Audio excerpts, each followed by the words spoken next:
I don't even know where to start. What's up, you guys? I just got back from seeing the newest horror movie out there, Sinners, directed by Ryan Coogler, starring Michael B. Jordan. We just got so much to talk about. I don't even know where to start, so let's jump right into it.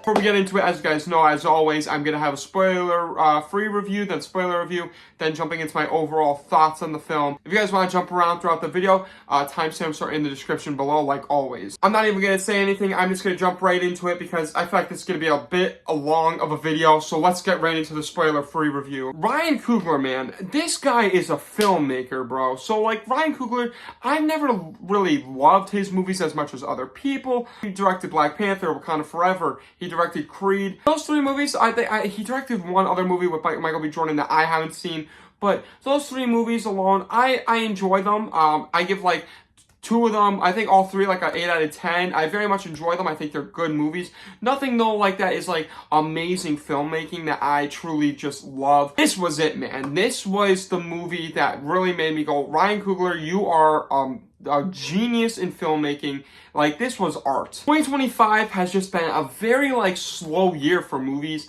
Movies where like I'm just like not really going into sitting back and going, ah, man, that was great. That was amazing. There was a few movies where I was like, oh, that was good. That was pretty decent. Like even my highest rated movie that I have right now, Companion, I have at just a 79 out of 100, I believe. Like, nothing really stacked, like, amazingly. This was the movie of the year that I finally sat in my seat and went, that was beyond my brain capacity ever processing. There's no doubt in my mind that this movie won't be in my top 3 of the year. This could, right now, it is my number 1 of the year. I'm going to say that right now. And I think that this could be in the top 2, if not the first number 1 movie of the year. It's just there's so much that happens in it. Getting into my, like, non-spoiler details of the film, this movie's, like, it's marketed as a horror movie. The trailer really gives out that horror movie aspect. It is so much more than that. This movie dives deep into, like, the culture that they live in the 1930s, especially the first half of this film. It follows the two brothers, the twins, Michael B. Jordan, and I gotta say, after watching this, I really was like, wow, that's so weird that we got 2 movies that are in my top 3 of the year that follow a pair of, like, twins or duplicates, like Robert Pattinson and Michael B. Jordan. Just thought that was really ironic and funny. 2 twins from Chicago, basically going down back to their homeland of Mississippi and opening up this jukebox joint, pretty much. That's it. That's the movie. And it all takes place in one night, which I love seeing movies like that. And it's so rich in its, like, character development. Like, there's a lot of characters within this movie, and they all have their time to shine. Especially, I would say, the shining star. I know a lot of people say that the main character within this movie is Michael B. Jordan. For me, it's the cousin. The cousin was the main focus that I felt that the movie was going for. Sammy, I believe his name was. Very great. I love that character. We also got Haley Steinfeld in here. We got a few other characters. I didn't know this going into the movie, but the minute she appeared on screen, I was like, oh my god, that is the girl from Loki. That is the cop from Loki. That is the TVA agent. The minute I saw her, I was like, wow. And then I saw what she did with Michael B. Jordan. I'm like, Loki ain't gonna like this. No, he's not. But this movie, man, just so much happens. And, like, the comparisons in my head that I'm comparing it to is gotta be, like, it reminds me a lot like Babylon with its rich atmosphere and, like, the color scale, the lighting. There's so much stuff that happens within this movie. And I know a lot of people aren't a fan of Babylon. I, myself, found it amazing, Babylon. I loved it. And just watching this movie, the score and the soundtrack within this movie was so amazing. And there's actually one scene that I won't go into too much detail, but it's a 10-minute one-shot that I just sat in my seat and said, that is one of the best scenes I think I've ever seen in my life. Like, going in top 10 best scenes of all cinematic history. Up there with the Babylon ending, of course, and, like, I would even compare that, like, to one of the best scenes, like, a scene from, like, 2001 Space Odyssey with the gorilla drumming the bones. This movie is more than just a horror movie, like I was saying. It follows like a lot of music. It's more of like a music, like, I don't even know what to say. It's not a musical, but it's so rich with its music. It is like an action movie. It follows segregation a lot and just that time period in the 1930s. And it's just so... It's unbelievable, man. It's unbelievable. Now, one criticism that I'm hearing a lot about this movie is there isn't enough vampires. I disagree with that completely. The last half, like, honestly, before you get to that halfway point, you completely forget this is a horror movie. You wouldn't even know it's a horror movie. I mean, the intro kind of explains a little bit, but you don't really know anything going on. All you know is that there's two guys basically wanting to open up this jukebox joint, which was a great plot. Then the halfway point happens, and it just becomes a horror movie central. And I was even debating, because like it says horror movie on Letterboxd, horror movie, thriller, drama. I was debating on saying, like, this isn't even a horror movie. Like, I wouldn't even put this in my top 100 horror movies of all time. That last half, man, incredible with the horror. Incredible. There was some scenes that I was like, oh, and how to go away. There's a few gruesome scenes within this film. Very, very horror-esque at the end, the last half especially. And there's even a post-credit scene in this movie, and I think that's one of the best post-credit scenes I think I've ever seen. Better than any Marvel post-credit scenes. I think it's a great use of a post-credit scene because it wraps things up in the movie perfectly, where it leaves, there's a lot of loose endings that happen at the end of this film. But then, like, throughout the credits, you see, like, stuff that happens and, like, little, like, videos, but nothing, like, really to solid proof as to, like, hey, what happened to this? What happened to that? What happened to this guy over here? The post-credit scene wraps up everything, and that's when I'm just like, chef's kiss. Another reason why I give props to this movie is Ryan Coogler did say that the reason why the vampires have red eyes is because of death in Puss in Boots. Man knows his film. Man knows ball. Man knows ball. Man knows his movies. Peak. That's all I'm going to say for my spoiler-free review. Now getting into my spoiler thoughts. So if you don't want to see the spoiler thoughts, go to my overall thoughts, and I'll show you the score right there.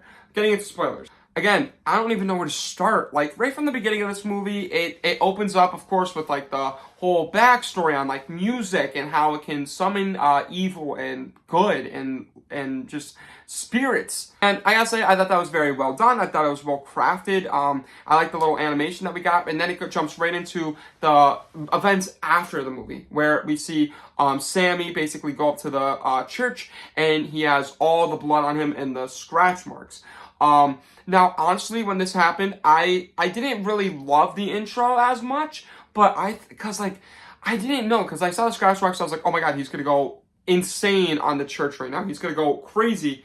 Then we cut to, like, the beginning, and I was like, okay, kind of just jumped the gun a little bit. Because then we see the twins and how they interact with a bunch of different people. I really love the twins, especially when, like, there's people stealing from the truck, and he just comes out there and just shoots the one guy in the butt, and he was like, don't steal from me. That was the most, like, crazy thing I've ever seen, and I was like very like, oh my god, why did he do that? And then they said he works for Al Capone in Chicago. I was like, that's great. We also got a character that's the mother of one of the twins' dead child. That was a very traumatic scene throughout the whole movie. And then that was the girl who I said was the Loki character in the TV show Loki. And then I saw them. I thought she was a fantastic character, and especially since she knew everything that there was about the spirits and about entities. And the moment you see her on screen and her talking about how she knows spirits, I was like, this is going to be the most greatest character. She's the best asset to the team, and she definitely was, because she knew right away these are vampires immediately. Because then before that, we also got the fact that there's like this vampire who's been around for years. They said years. Like, this is like the OG vampire. Goes after like this couple who is a part of a very notorious group that is awful and just terrible, that was around in that time, and goes into that house. That's when we see him go like the shh, no, don't worry, he's alive. That was sinister. I thought this guy did an amazing part as the villain. I thought, for me, he was the best part of them. he was the best acting performance in the movie. And we just see them kind of going throughout the whole jukebox joint, and then they ask to like, hey, could we play a song for you? Could we go inside? And they decline them because they are being a little weird. Then they play a song, and then the minute like I was like they were playing, I was like, okay, I would buy them. And then they started going like this thing. They started like doing a whole circle. At that point, I was like, out. You can go that way.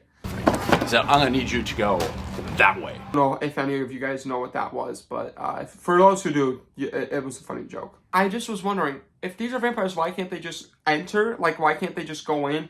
And they explore that later on, because vampires can't enter a building or any like area unless invited into, which I completely forgot about, but I knew because I seen Dracula, I seen Renfield. That's a big thing in Renfield.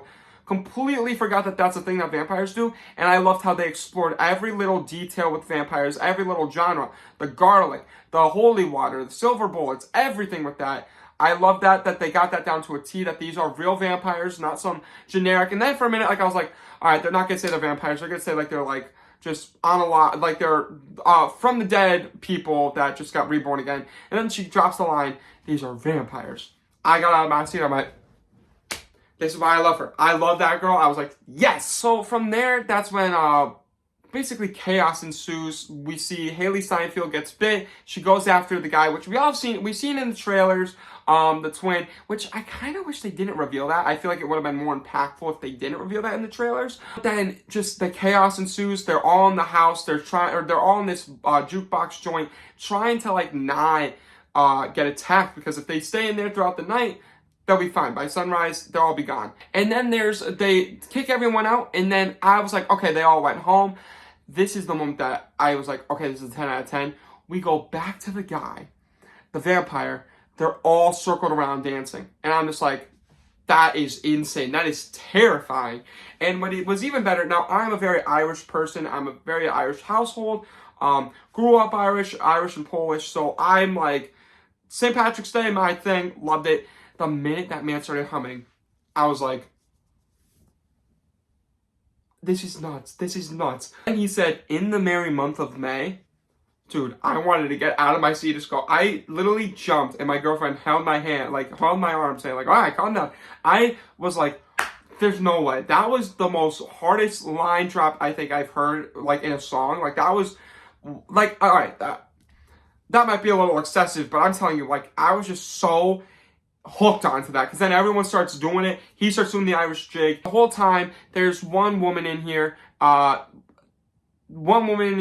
who is Chinese, and all of a sudden, the white vampire dude just starts busting out Chinese out of nowhere. And she's like, oh my God. And then you see the husband kind of reveal himself. That was insane. Also, diabolical what he says to her. Insane. Then he says, come on. She says, come on in. That's when everything kind of just goes haywire. And I know a lot of people were lost on this scene when all the vampires come in, but I thought this scene was fantastic. They all go after them with stakes, garlic, holy water. And then, of course, basically everyone dies except for Sammy and Michael B. Jordan's character. And some of those deaths were just so upsetting, so sad. But after that, I was just sitting in the theater like, what do I even say? Like, amazing. My overall thoughts on the film. I know you guys are gonna say like the intro is a little low. I just thought the intro could have been like, I don't know, like it was a good intro, very good intro. It was an 8 out of 10. It's just like nothing like amazing, but I thought that they explained it all really well. Just in that beginning moment, I was like, okay, this is pretty good, nothing great. I appreciate it now for what it is at the end. Just watching the intro, I wasn't seeing anything like amazing. But I thought the movie was fantastic. So overall, I'm giving this a 96 out of 100. I think this movie is one of the best horror movies of all time. It's now in my top 5 horror movies, I think, of all time, in my top 100 list. It's definitely in my top 10 of the year. Will be probably my number 1 of the year for a while. And I think this is definitely going to be in the top 10 best movies of the decade, I think. Like, I don't know, man. Like, I have a top 20 list right now. I think it's currently at number 7 or number 8. This was just unexpectedly good for me. And I think right now it has like a 4.3 on Letterboxd. I can only imagine it's going to stay that way, if not go up. I loved it. What did you guys think of it? Let me know in the comments below. With all that being said, thank you so much for watching today's video. If you like this video, make sure you like it. If you really like it, make sure you subscribe. If you want to see future videos like this, make sure you ring that bell in the description below. With all that being said, thank you so much for watching. Taking it out. Peace.